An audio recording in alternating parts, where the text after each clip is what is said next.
Bastogne is at the very heart of the Battle of the Bulge story, and as a result there are some great opportunities for some then and now photos here in the town of Bastogne in Belgium. So let's go take a look.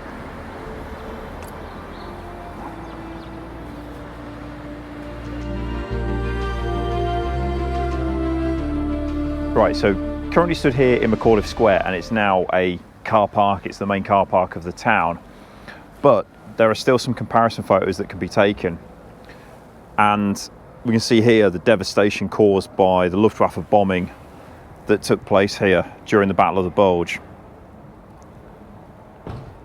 And despite some extensive remodelling work that happened after World War II, there are some buildings that still retain roughly their original shape. So this building on the end here with that big bay window and the pointed roof, we can see is that one there that's got pizzeria on it. Underneath we can see the bay window, and then up top we can see the more pointed roof, as well as behind that, behind this row of buildings, we can just see the top of that roof there.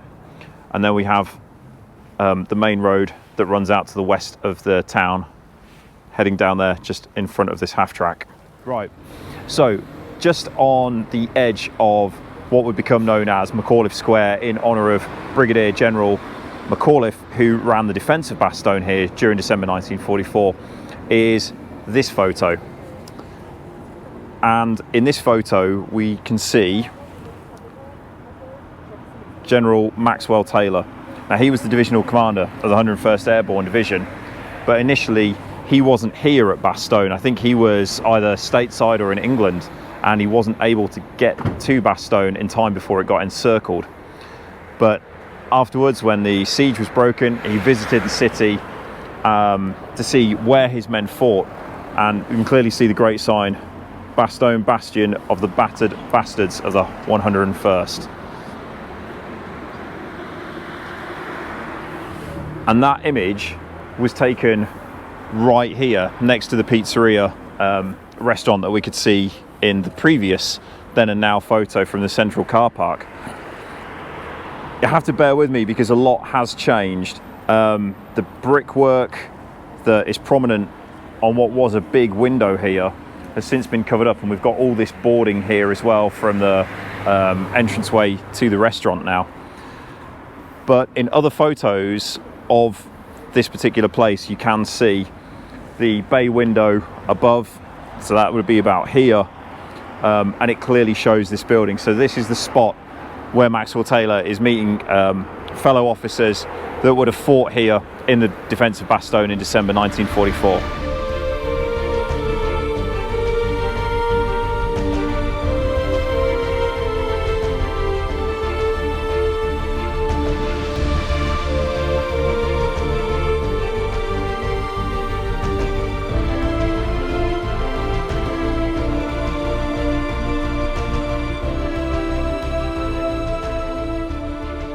So this was one that, I'll be honest, eluded me for quite a few minutes. I knew it was heading out toward the west, away from Bastogne, just up from McAuliffe Square, but a lot's changed in this image, and this image itself was likely taken very early on in the Battle of the Bulge, as it depicts men of the 28th Infantry Division, and these were guys who had fallen back after the Germans made their initial advances on the 16th, 17th of December.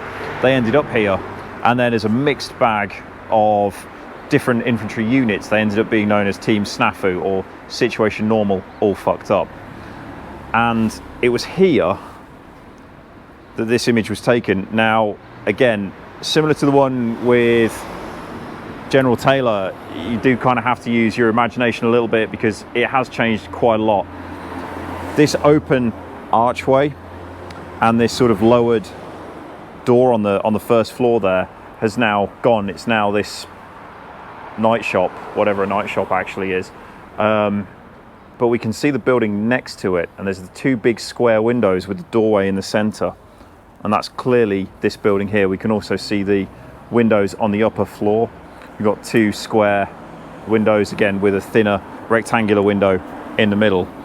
So that image was definitely taken there. Clearly changed a fair bit since then, but really great to find it. Okay, so we've come away from McAuliffe Square now, and we're just on the Rue de Vivier, and this is the road that leads out toward the Bastogne Barracks and the N30 and north out of the town.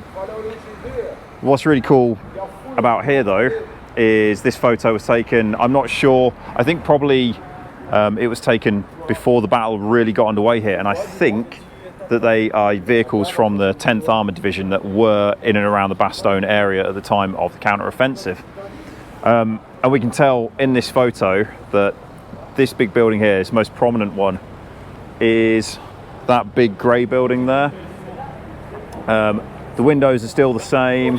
You've still got that little sort of skylight area on the roof there, the chimney, and then in the distance you've got this big row of buildings here, and sadly due to the angle we're at you can't actually see the church spire, but I promise you that is just behind that grey building there.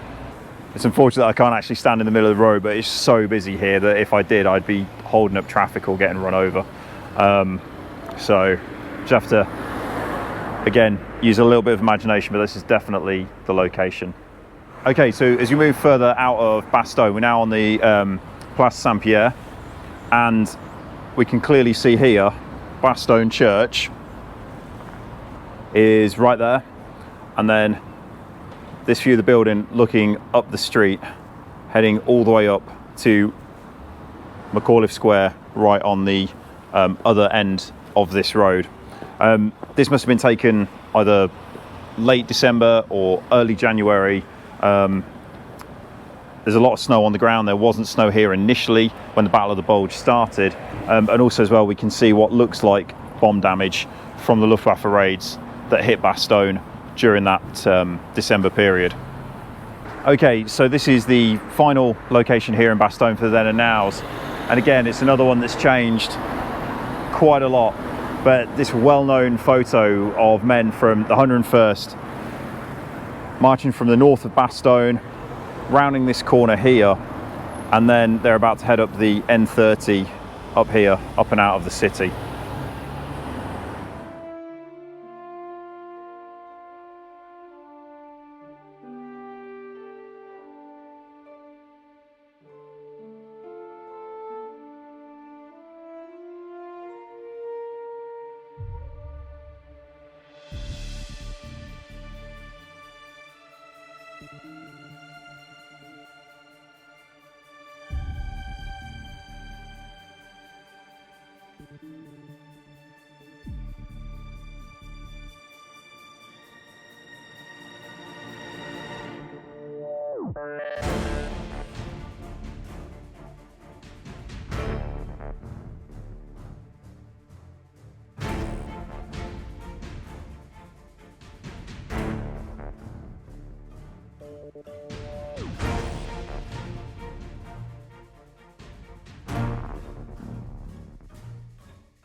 So there's still a few places in Foy on the original buildings that you can see battle damage from the fight that took place here, and most notably is this one here. This was the Gaspard farmhouse, and you can see it's pockmarked with rifle and machine gun fire all the way up the wall.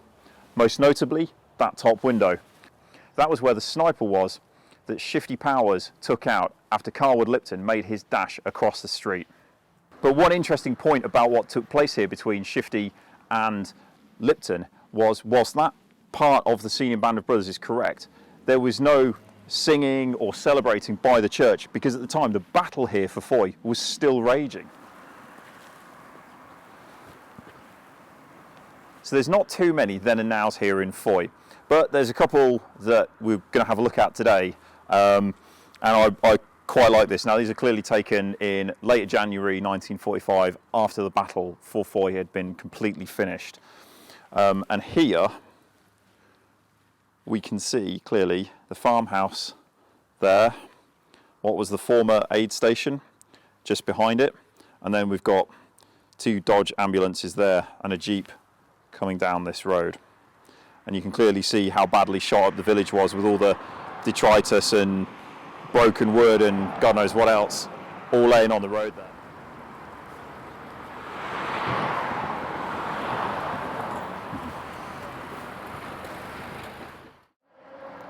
So here we've got another very famous photo taken here in Foy, and this was of the Panzer Mark IV that Private Capelli from I Company took out with his bazooka.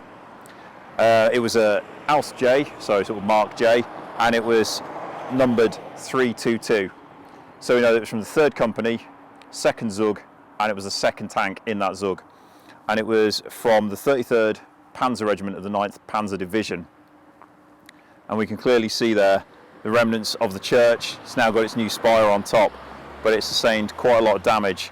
And one interesting thing about the tank is, after Capelli hit it with his first rocket and the crew bailed out, you can see the escape hatch there on the side, because you can see straight through it.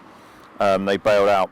There are other images of this Panzer, because it was then moved into a different position, and you can clearly see on the front of it that it's been hit by probably another vehicle from the 11th Armoured, because there's a massive hole in the front of the tank.